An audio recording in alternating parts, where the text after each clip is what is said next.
Hi, welcome to the Soul Sisters podcast. We're at a year and a half, so happy unbirthday to us.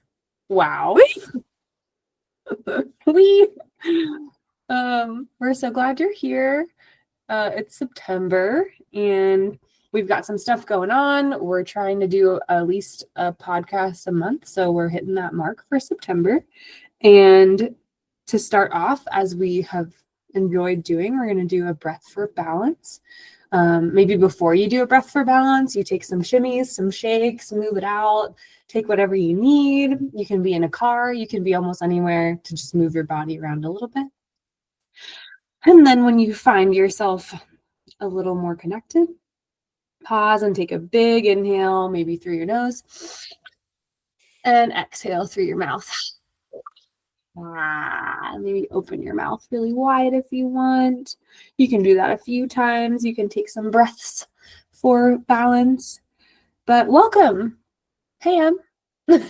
Hi. Welcome back, everybody. We appreciate your patience. It's been a very difficult and long summer.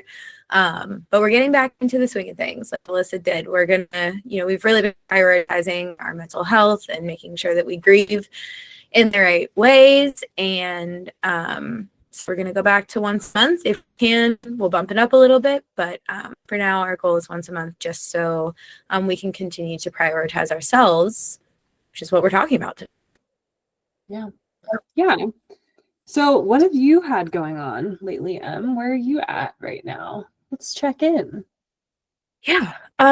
So I have been off. I took a leave of absence from work to prioritize my mental health, which if you've listened to the other podcasts that have come out this summer, it's been a very rough summer in terms of mental health for me and Alyssa, but for me. And so I go back to work tomorrow and I'm not excited about it. But it's interesting because Alyssa and I both now, because I just sent her one, have these gratitude journals, and I had a prompt in my gratitude journal yesterday that was it asked me, what was I grateful for that day, so on and so forth. But then it asked me what I allow myself to feel now that I previously did not. And I know, because that was last night's prompt. My answer to that is gratitude. It's my time off. Because previously it was just, I just felt guilty. I felt like everyone else could hack it except for me. And that I could be stronger than this. I shouldn't have taken this time off. I had to work through a lot of that guilt. So I'm definitely very grateful for the time off, especially because it was paid, which, a lot of people don't have that benefit. But that being said, it's just difficult to go from doing nothing all day, every day, but prioritizing your mental health. And then just tomorrow, you just got to jump right back into it, God. Mm-hmm. Yeah. Well, for starters, how are you able to take the time off? I think some people maybe don't know what FMLA means. What is that? Yeah. So I was able to take the time off and get paid because my company offers a benefit called FMLA, which is the Family and Medical Leave Act, technically, which means that basically under federal law, if your company offers it, it makes employees eligible to take up to 12 weeks of paid leave. Some people offer this solely for some companies offer this solely for maternity leave. Some companies unfortunately don't offer it at all. I'm very lucky because my company offers it just so long as you have a doctor that will sign off on it for you. And if the disability claim doesn't get passed through the insurance, they will still pay. They'll still pay for you to take your leave and take the time that you need. So I will say, as much as I'm not excited to go back to work, that is one really great benefit of my job. And I didn't actually know that I had that benefit, which is crazy because I work in HR. So it's just a crazy thing that like I didn't realize the extent of what I had. And so I really encourage people, if you're going through a time mentally, physically, emotionally, check in with your HR representatives at your job, or go back and look at your contract, look at your handbook, and see what coverage you can get to take a leave of absence. Because it truly, I needed it. I think that if I wouldn't have taken it this summer, I probably would have lost my job because I could hardly move.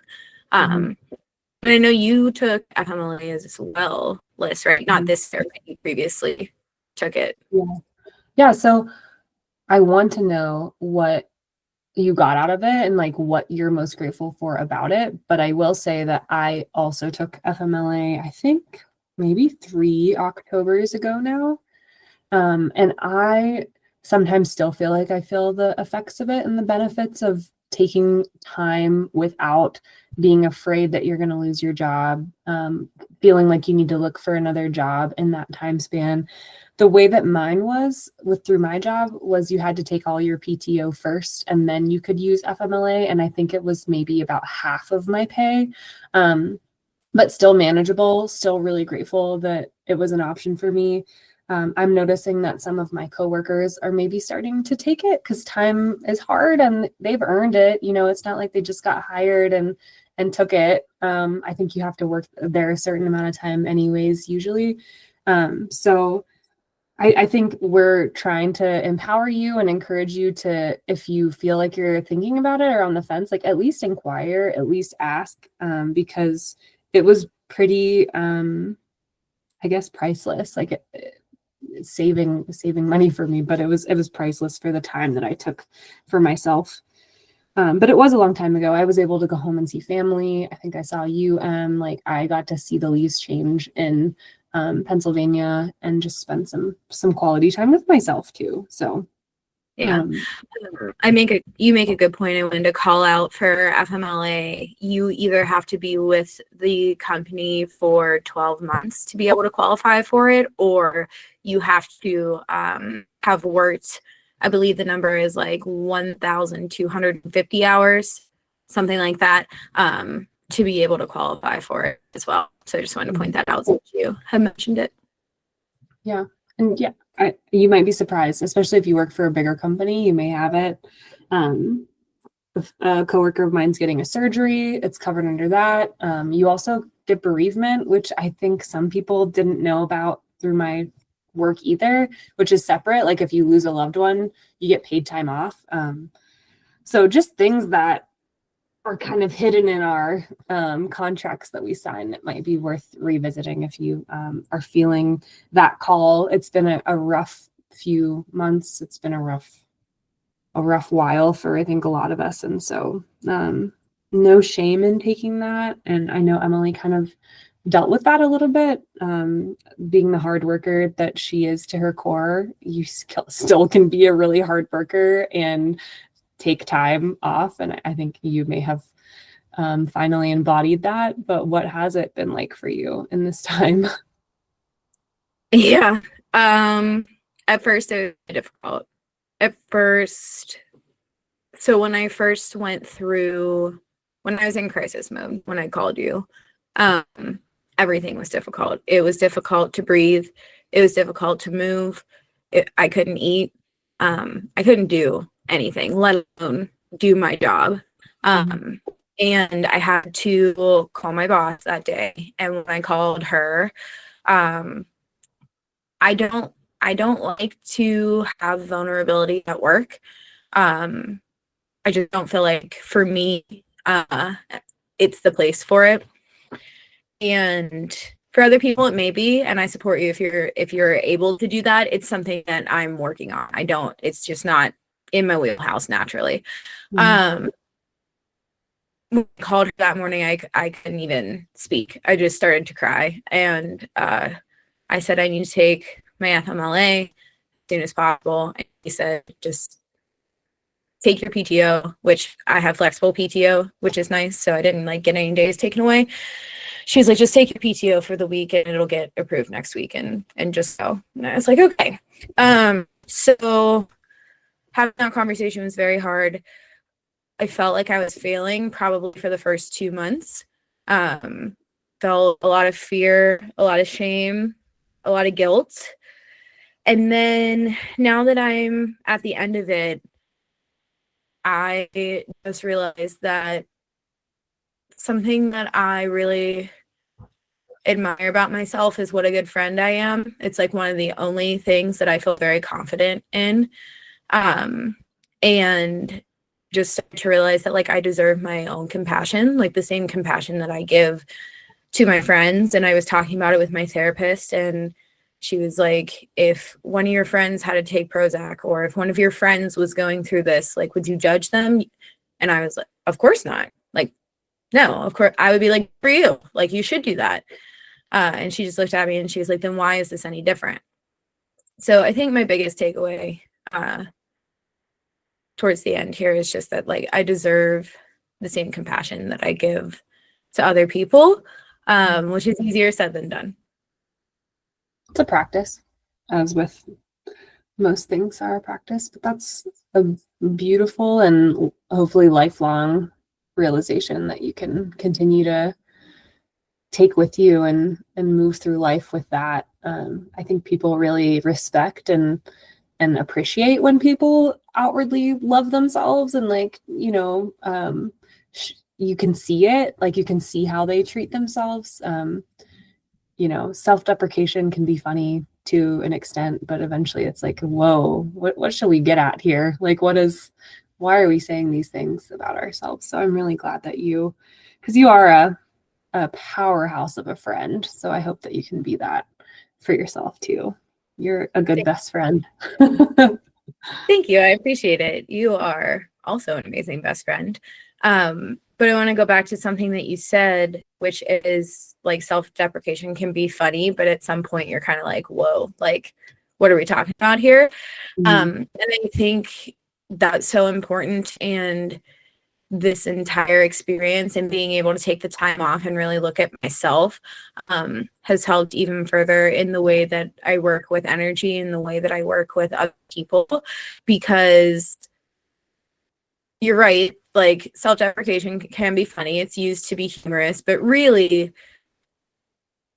it's a reflection of what energetic state you're in. And I kind of compare that to modern day events and you know, current events that have happened where you can't argue or have a conversation with someone that is here, you know, lower energy scale, if they're in fear, if they're in shame, if they're in anger, as opposed to someone who is higher up on that energy scale and like working towards enlightenment. You're not even reading the same book, let alone on the same page. And it's not about connecting on the exact same view, because there's always going to be opposing viewpoints in the world because we are human. But your energy level, when you talk about yourself that way, is reflected in that joke. Even though you're joking, there's just like a little piece of you that's not. And I noticed that my language after the last 3 months is a little bit different as well. Also easier said than done. Yeah. And I think it's our job as friends to call our friends out sometimes too, if we're in a space where we can, like, hey, that was kind of weird. Like, why'd you say that? Or, you know, of course, there's someone you might not know that well, or, you know, there's stand-up comedians that base the whole thing off of that. And if that's what works for them, that's great. But I do agree that there is like this level of like a higher connection, this level of openness where you can be curious about your own self, and less like damning and hateful to, you know, maybe a flaw or something that needs to work on. Our flaws can be worshiped. Our flaws can be beautiful. So, you know, to really be too hard on ourselves, I think, is where the societal pools come in, and it's like, how can I be kinder to myself? And like you beautifully said, around the theme of compassion, like how can I exercise this compassion for myself too? Because I can so easily throw it at other people. Why can't I, hug some of it for myself? So Yeah. I'm glad that Actually, you- thanks. I actually remember a time where you checked into the boards, verbally, where I can't remember why, but you visited Pennsylvania, and when you uploaded all your pictures like you always do, and I texted you and I was like, please take that picture down. Like, I look awful. I was so self-conscious about my body, and I still am. That I've been that way my whole life. But I remember that, and I remember you texting me back and you were like, Emily, what is this shit? Like, who, like, it's what you said to me. You said, what is this shit? I've never known you to like act like this. And I was like, yeah, I am just in a bad way. Please take it down. And you did. But you saying like sometimes you need to check your friends, like it sparked that memory for me, because that was before all of this happened. And I was like it's little things like that I look back on now and I'm like, I was so low for so long and I just didn't let myself see it. Mhm. Yeah. Yeah. And like, each sign would be different for each person. And we don't know what we don't know until we're able to be in a better place to reflect on it. But I think that is really powerful that you found that in your brain to reflect on. And yeah, sometimes it can be really hard to like almost confront the people we love about really hard things that doesn't even necessarily have anything to do with me. So I probably wasn't the most loving person in my phrasing if I said, what is this shit? But I do think that there was probably like a message in like, hey, I'm concerned and I love you. Like, what's up? So yeah, just for disclaimer, that's just how we talk to each other sometimes. It's not because you use bad language. We have our own special language that we understand. It was out of for sure. yeah, and I've learned that. Go ahead. Go ahead. No, you go ahead. Just irreverence is the word for that. Like, how you connect with different people. And so you like use that way of being and you build different kinds of irreverence with people, especially like as a therapist. It's like, ooh, what can I get away with in talking to this person or in challenging this person? Like, what's going to work for this person that absolutely would not fly for, another demographic or something. Yeah. And that's like this irreverence or, building rapport too. And so yeah, if you have a friend and you're thinking about right now, like maybe you're even just thinking like, how might I bring this to their attention in a way that would work for them if there's someone on your mind in regards to me and M's conversation. So yeah. I was gonna ask, I'm curious, when you took your FMLA, because I remember us talking about it, but I can't actually remember what was going on. Mm-hmm. Like why did you take your FMLA, and what, if any, like what came out of that for you? Yeah. I think that our reasoning is very different. So it's really cool to have this conversation. And I'm not going to say the reasons why you took yours, because that's your business. But I know that we had a huge loss of some creatures and animals that we loved this year. For me, when I took that FMLA, it was almost 100% because of my job. I didn't lose anyone. My family life was fine. My friends were good. I was getting so burnt out at work that I was losing sleep over it. I wasn't wanting to go to work anymore. I had a client who really dragged me through the mud, and I didn't have boundaries set well enough. He probably wouldn't have respected them anyways. And so mine was pretty much 100% like, I need a break from this job and there's no other way I can get it. And it was profound because I just had the time to not think about it, and my body and brain was preserved for me and not for getting beat up at work.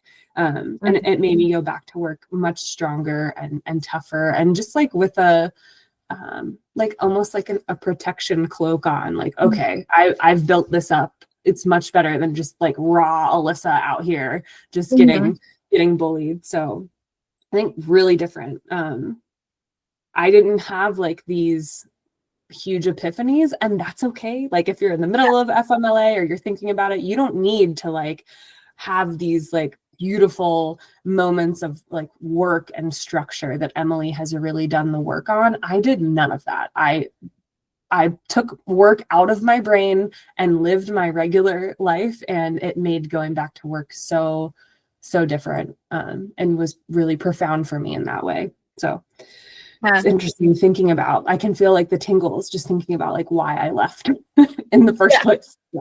Yeah. I mean, the tingles are just like your energy rising, right? And knowing like that you made that right decision for yourself and the necessity of nurturing yourself in that moment. And I think that you make such a beautiful point that like our reasoning was different, but it's also somewhat the same. But what your reasoning is doesn't matter. What you take out of it, it doesn't matter. You don't have to, like Alyssa said, you don't have to have these big, profound realizations. I also took my FMLA because I was so burnt out. The culture at my place of work has changed immensely since I started there. And it's tough. It's tough to be in every day. On top of the fact that I had some medical trauma go on, affected my mental health. I was grieving, and it was, in Alyssa's terms, it was just the perfect storm. And within that medical trauma, I found out that it like kickstarted a condition that I probably always have had. If you ever want to talk about OCD on here at some point, we can, because I learned a lot about that as well, things I never knew. But the reason that I had such profound findings during my FMLA is I went through a shit ton in 3 months. I mean, it was overload. Sometimes you just need a break. And I think people that are our age, so if you're a millennial, first of all, good for you. We get a lot.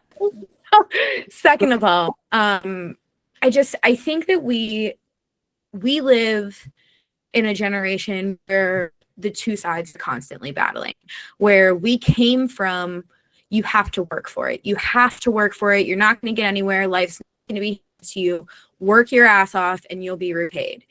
And the generation below us that are like, fuck this. Like, I'm a person. There's more to life than working. And we get caught in between that, where there are most days where I'm like, fuck this job. I don't care. But saying I don't care, cop out, because I really do. I care a lot. And I just think that push and pull for people in our age group is so interesting. And that taking a break sometimes is what you need to be able to decide like which part of that push and pull you're going to honor at that time, because you can do both or either or.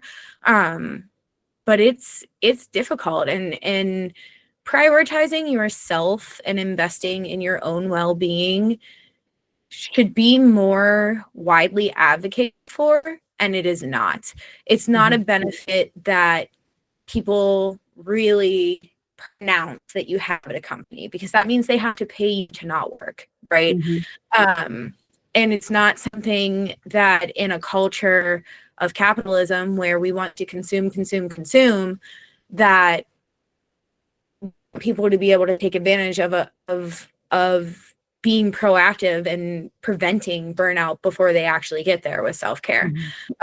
So it's something to consider, where sure, if you are going through it, take your time, but also if you just need a minute, that's okay too.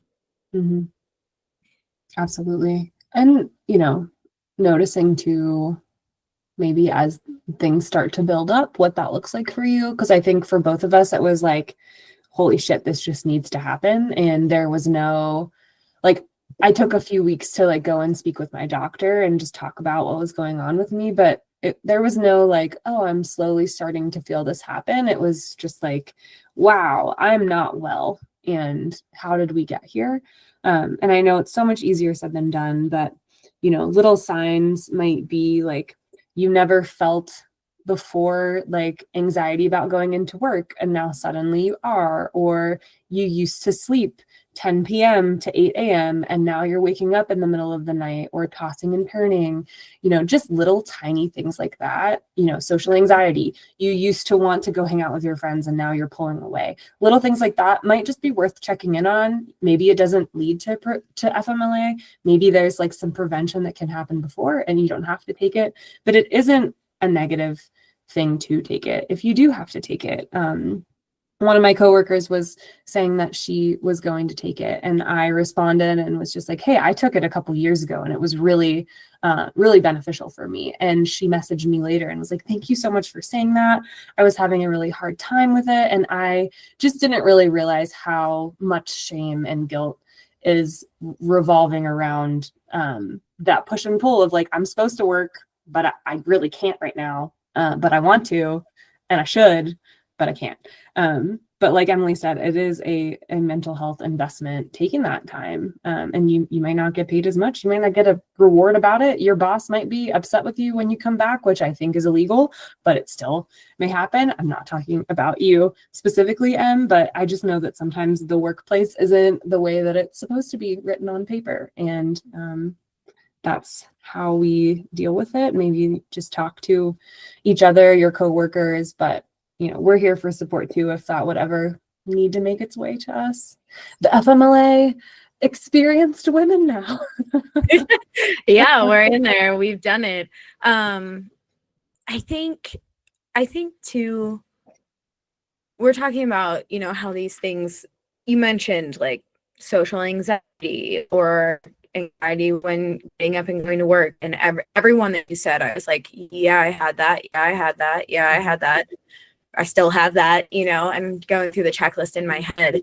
And I think something to add to that list that I didn't recognize before, but I very much recognize now, is that taking care of yourself, it doesn't just help you, it helps everyone else around you. Mm-hmm. I am a much better friend, wife, better daughter, better sister now than I was 3 months ago. I have thought that throughout the entirety of my life that I just had anger issues. It turns out I just didn't let myself feel anything. Mm-hmm. And then it all bundled up and came out this summer. And so I feel myself being less reactive. And I don't think that's applicable to just me, because when I'm less reactive, then my mom is less reactive. And I'm not calling my mom out, I'm just using her as an example because she actually just called my phone. So her name is in my head. But if I'm less reactive, then my mom is less reactive, or my brother is less reactive. If I'm less reactive, then Troy is less stressed out, right? Because his response to me being reactive is not reacting back. His response is, oh shit, she's mad. Like, mm-hmm. Let's just let her be mad, right? He steps down and becomes passive. So I think there's something else to add to that list, is to really recognize like your interactions with people when you have them. Because I wasn't at all. And now that I'm going through all this therapy and I'm realizing like I stopped moving. I stopped moving my body. I for months, I just couldn't. I would go work out and then I would sit, or I would do yoga and then I would sit. Like I couldn't move during the day. I just wouldn't move. So there's little signs around you, like Alyssa said, that they're really hard to realize when you're in it. And I encourage you, if you have someone in your life that's around you a lot and can recognize those things, to ask them, like if they're noticing anything. And it doesn't have to be because you're having a hard time. You could ask them on any given day. Truly. It's interesting the way that you can get insight about yourself that way. Yeah, that's a great one too. And this is becoming like kind of like a contingency plan for how to prepare for the future. And so Amazon, like final day of FMLA, back to work tomorrow. And we haven't talked about this before this pod or anything like that. But I am curious, like, what's the contingency plan? What are the things that you're not going to let yourself lose? Like, what are the things you're going to hang on to? This is inspired by a conversation I had with a different coworker literally a few hours ago.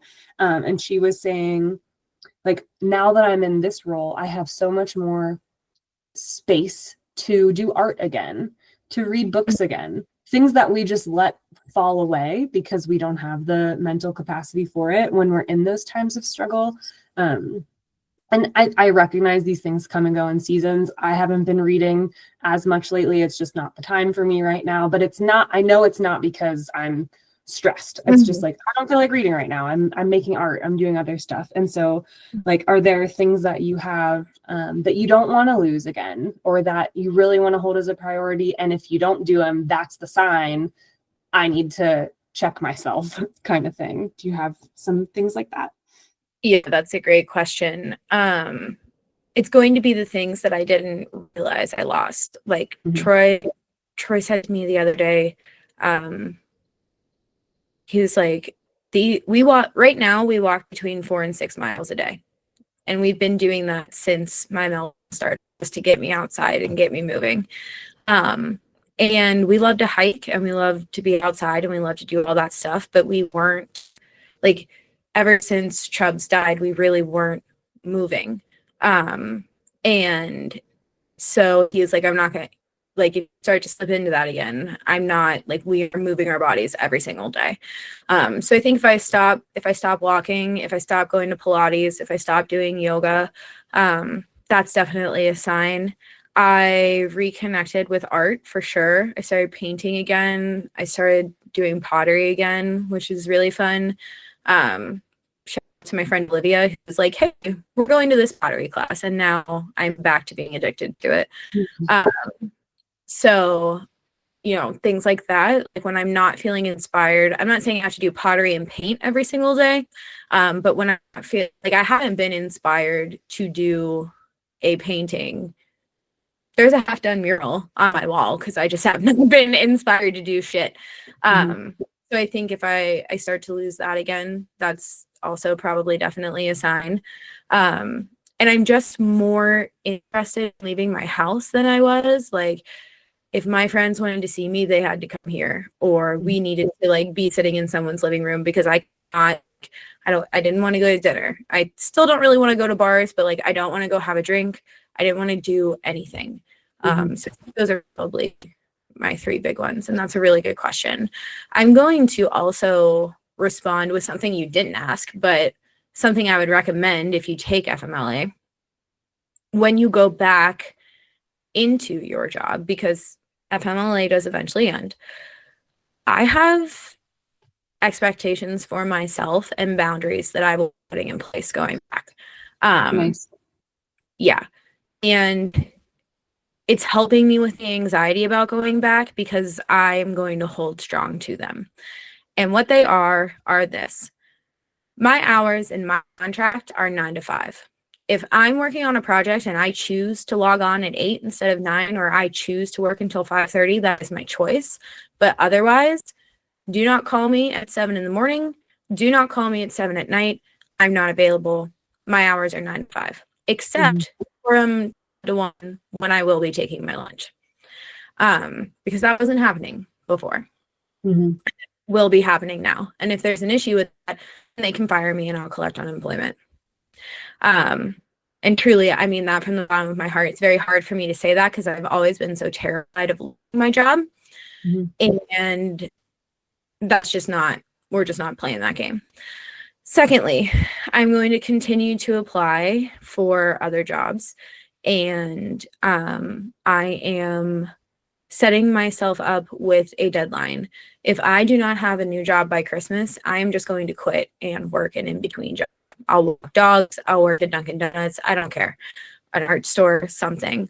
But I will not be going into the new year with this group of people. That is a goal for myself. And lastly, I don't even think I told you this yet. I don't know if I told Troy. I don't know if I told anybody. So guess what? We're all going to find out there. I've been working this entire time. I've been working on templates to start a women's group just for support. It can be mental health. It can be, I'm I'm looking for a job. It can be I'm really sad today. I need friends. I need community. I think that as we continue to work towards a world functioned by technology and AI and immediate gratification, that people more and more is going to crave community. So my last goal for myself coming back from FMLA is to get that up and running before the end of the year.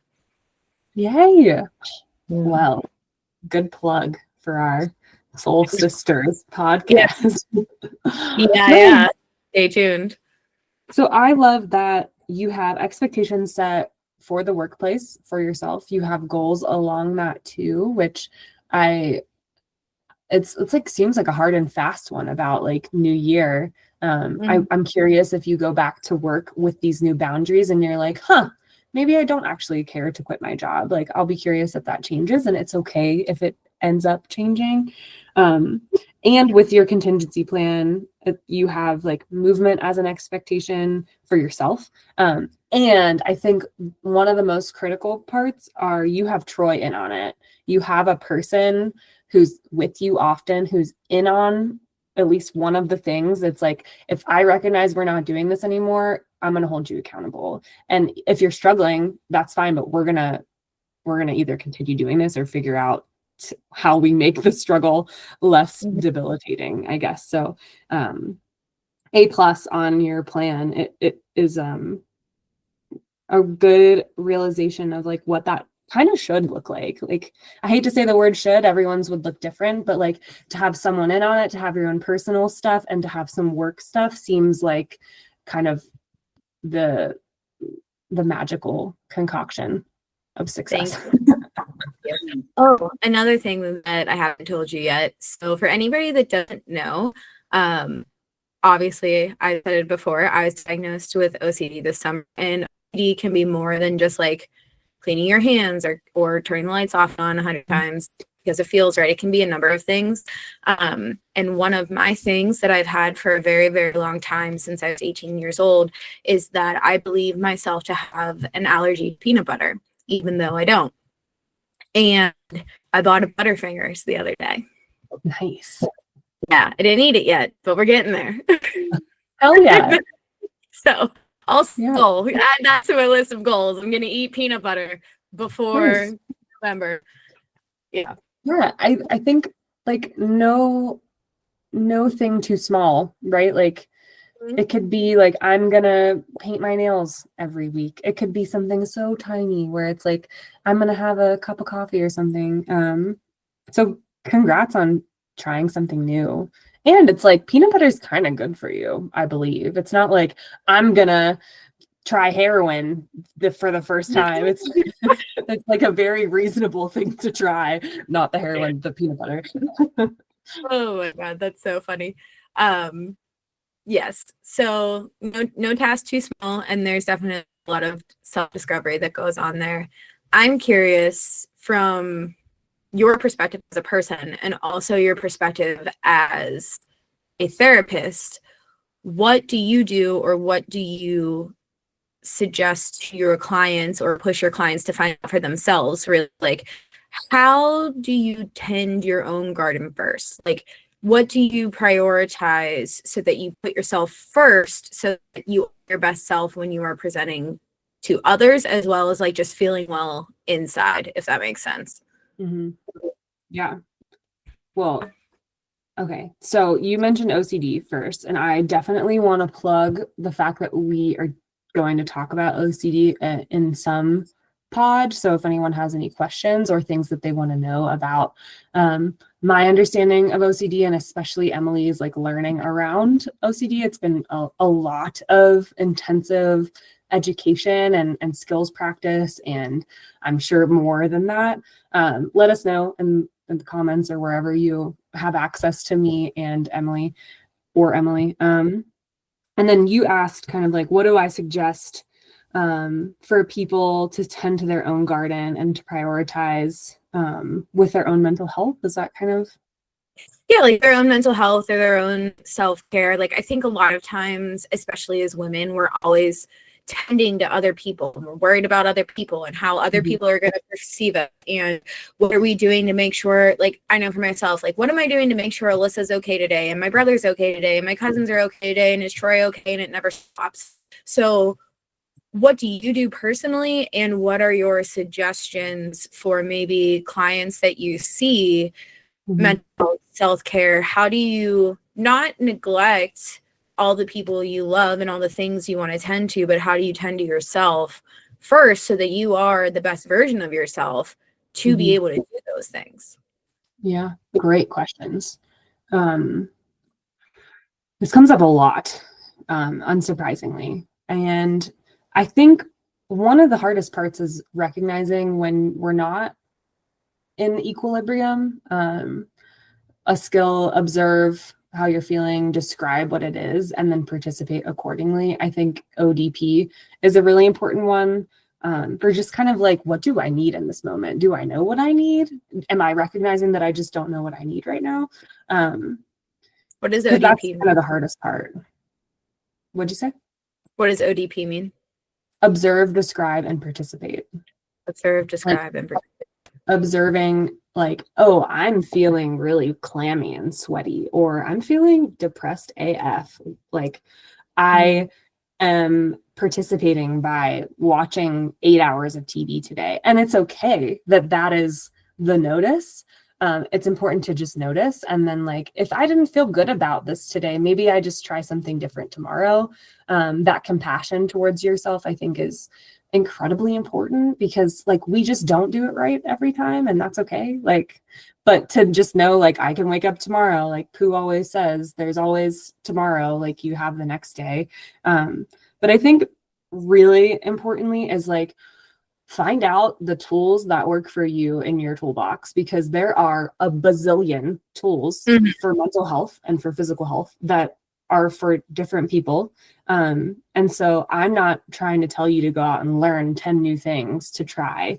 If you know that taking a warm bath is helpful sometimes, it might not be all the time, like, that's good to know, right? Like, if you know that taking a walk, if you know that movement, which, spoiler alert, movement is pretty good for anyone, even someone with chronic pain, there's like other ways that you can move. Maybe even like learning, like, what are the like non-negotiables for most people? What does the healthiest person look like? What does my like inspiration do? They probably move a little bit. It doesn't have to be 4 to 6 miles a day. It can be, I walk around my block today. But again, going back to like, here's the things that really work for me. If they're not working for me and I'm trying them, ooh, this is a notice. Maybe something more is going on. Maybe I should get the help of a friend. Maybe I should try something new. So maybe when all the skills break down, that's whenever it's time to try new skills. You don't always have to be seeking new mental health skills. I think sometimes we just like expect to like be getting more and more. And that's necessary sometimes. But when it's necessary, you'll know, because it's like, oh yeah, jumping in cold water didn't work for me today. Eating a healthy meal didn't work in the way it usually does, right? Like, we know that eating greens will probably make us feel a little clearer in some ways, but if we are eating healthy and it still isn't feeling good, like, ooh, what's that disconnect? So just kind of like getting to know ourselves a little bit on a friend basis. Like, if you notice your friend is like not sleeping and they have bags under their eyes, like, that's a good notice for yourself too, and not to be like, oh my God, why is that happening? But more like curiosity around it. Does that kind of answer?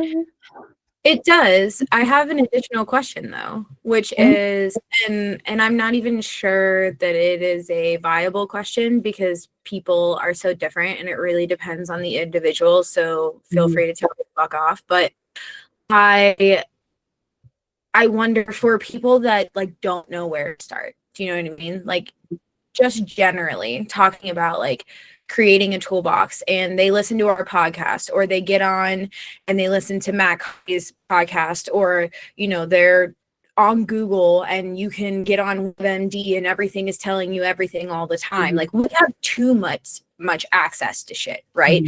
Which to your point, makes us feel like we have to go out and try 10 new mental health things, which I, like at the beginning, if you remember, I was grasping for straws, anything, please make it make it stop. So when you're in crisis mode, or when you just don't know where to start, do you have like a suggested starting point for like really basic tool you can use, one that you recommend a lot, something that universally you feel works for most people, not all, obviously, because we're generalizing here? Like, do you have any suggestions like that? So many. There's 4 categories of like the mental health world that I think are really important to give attention to. Emotion regulation is a really important one. How do you figure out how to regulate your emotions? Mindfulness is the number 1, which I did not list number 1, but mindfulness of our own emotions, of our own experiences, of other people. That is one. Interpersonal effectiveness skills, how we engage with other people. Like Emily was saying, like, if I'm super reactive to everyone around me, that's probably a good sign that I'm not where I want to be right now. I think that's a really powerful one. And then finally, distress tolerance skills, to tolerate distress when all of the other skills break down and nothing works. You've already stopped talking to people. You've already burnt bridges. Those are the 4 that I think are really important to name and be aware of. Within those 4, there's a bazillion more things you can do. But I think most importantly, is with distress tolerance, once all those skills kind of fall apart, there's something called TIP, and it's temperature. You can control your temperature. So whatever that means for you, right? Temperature is a broad thing. It could be warm bath, jumping in a cold pool. It could be splashing water on your face. So that's T. I is intense paced breathing or intense breathing.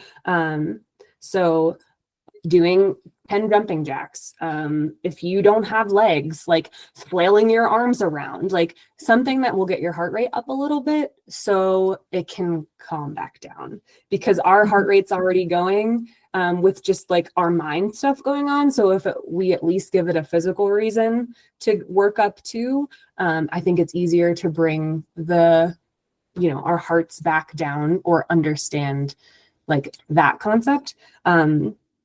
And then the P is like paced breathing. So taking an inhale, like a full inhale, and fully exhaling, like that is a paced breathing. The things we take for granted when we're freaking out, right? Like to not think about our breath for so long. So it doesn't have to be boxed breathing, 12 hours of meditation. It can be literally just like, I'm feeling stress.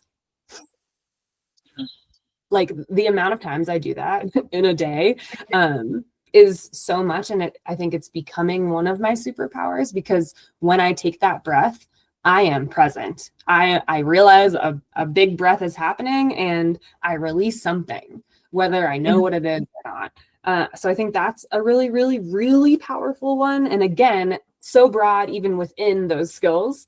And then the other one is just like mindfulness, which being really present with something if you can. So I know one of the things I said to you when you were struggling is like, go take a walk and like look at stuff and like talk about the things you see with Troy. Just like be present on that walk. Don't talk about what you're stressed about. Don't talk about what you're having for dinner. And I think that is a skill that maybe some of us take for granted, especially myself, because I can go out and stare at a bug on a leaf for the end of time and I am in it. Right.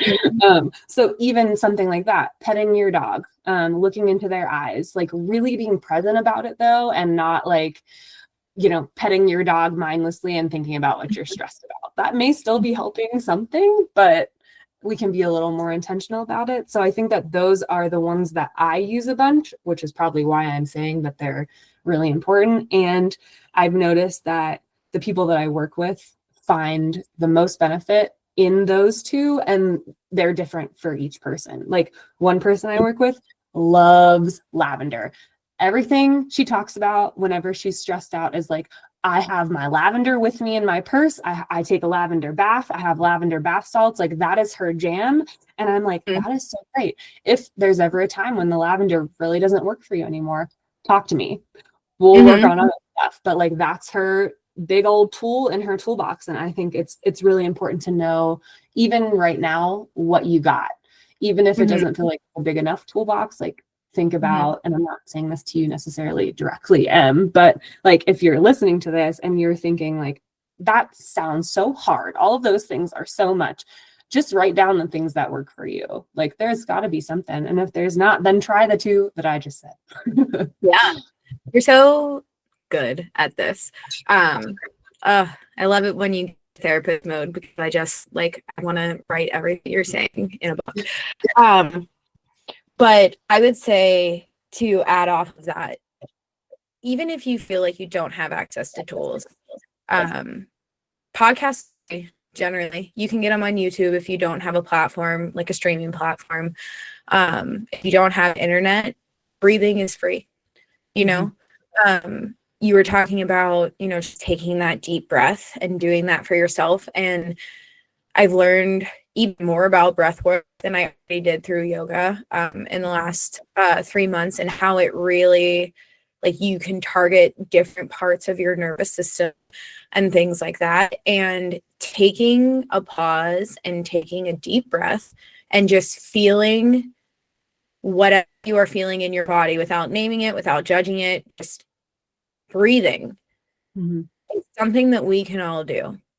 So, thank you for sharing all of that, because I think a lot of the time it's very overwhelming, the amount of information that we have access to, and we forget that, like, we all can breathe and it costs us no money. We don't have to have a therapist to breathe.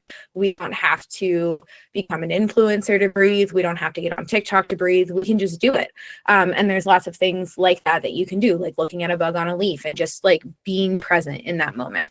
So I thank you for sharing that, because I think it's really important. We talk about so many different kinds of resources and tools and things on this podcast. And then you go on Google, and then you go on TikTok, and then you go on Instagram, and it's so overwhelming. And it's like, slow down, just slow down. So I appreciate you sharing that with everyone, because I think it's super important.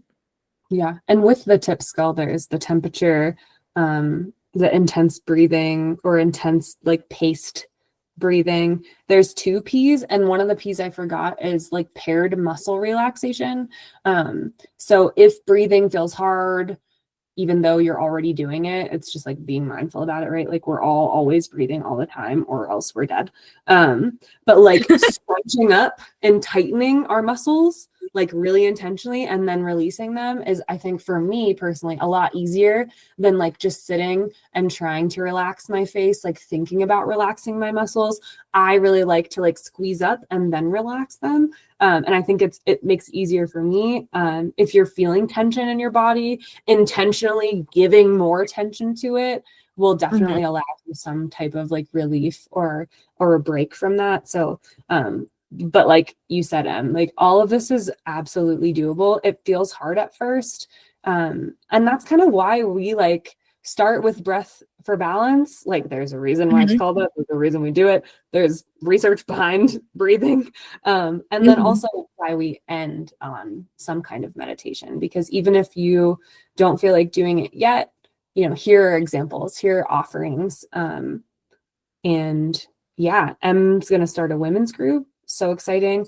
I just started a DBT group, dialectical behavioral therapy. I've been doing one for years with the company I work for, and now I'm offering one to the company I work for at, like in a different format. And I'm kind of just practicing for the time when I release the hound and I go out on my own. So I think you might see some offerings from Emily and I in the future that feels really good and like a really relevant and important offering for the times that we live in, for the soul sisters out there. But especially right now, for sure. We thank you all for being here once again and being patient with us this summer. If you do not want to join us for our closing meditation, now is the time where we say goodbye. If you would like to join us for the meditation, we'll give you a moment to just get comfortable, close your eyes, maybe move your body around a little bit. Today, we are really going to focus on a part of our nervous system called the parasympathetic nervous system, and that's basically the part that is responsible for your body's rest, for its functions and balancing, if you are in fight or flight. So just taking a moment, close your eyes, maybe inhale in, fill up your belly with air, fill up your chest, hold it, let it out. Release your tongue from the roof of your mouth and just notice your breathing all around you. You're just here. There's nowhere else that you need to be. We're focused on this moment. Let's take another deep breath in and let it go. Allow your shoulders to soften, unclench your jaw, and let your body rest wherever it is. Bring your intention inward when you're ready. Just notice that breath flowing naturally. No need to change it. Just each inhale filling you with presence. Each exhale creating more space. And as you settle into stillness, just imagine these words as a quiet invitation. Today, I prioritize myself.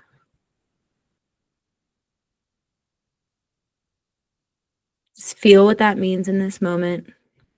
You don't need to label it, add words to it. Feel it wherever it is in your body. Maybe your fingertips are tingling. Maybe your feet have pins and needles. Maybe your cheeks are nice and toasty. Where do you feel the prioritization of yourself?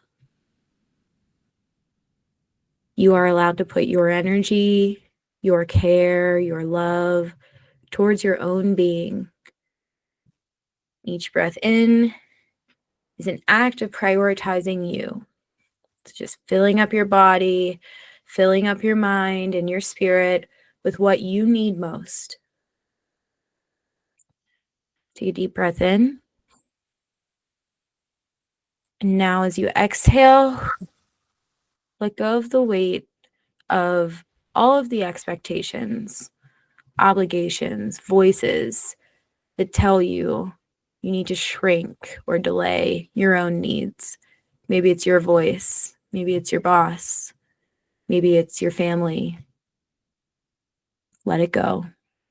Every release is just a soft reminder that you are worthy of your own attention.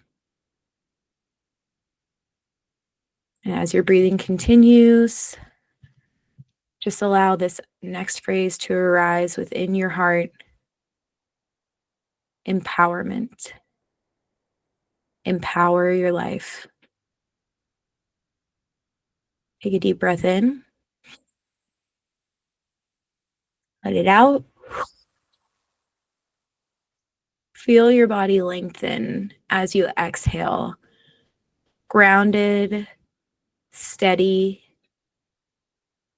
Just notice how you choose your inner strength and how it grows when you choose yourself.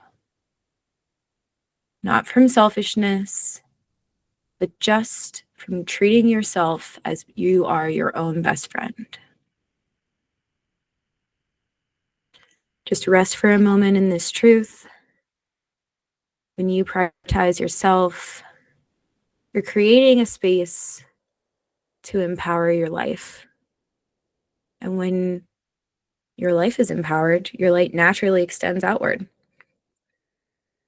So touching not only your own heart center, but touching the people in your world around you. Take a deep breath in.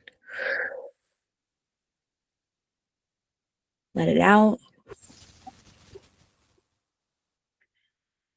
One more. Take a deep breath in. Fill your belly up first. Then your chest. Hold it. And let it out. Exhaling all of those voices, all of that tension. When you're ready, bring yourself back to your natural breath. Maybe wiggle your fingers, wiggle your toes, open your eyes if they're shut. And thank you so much for joining us today. We send you light and love.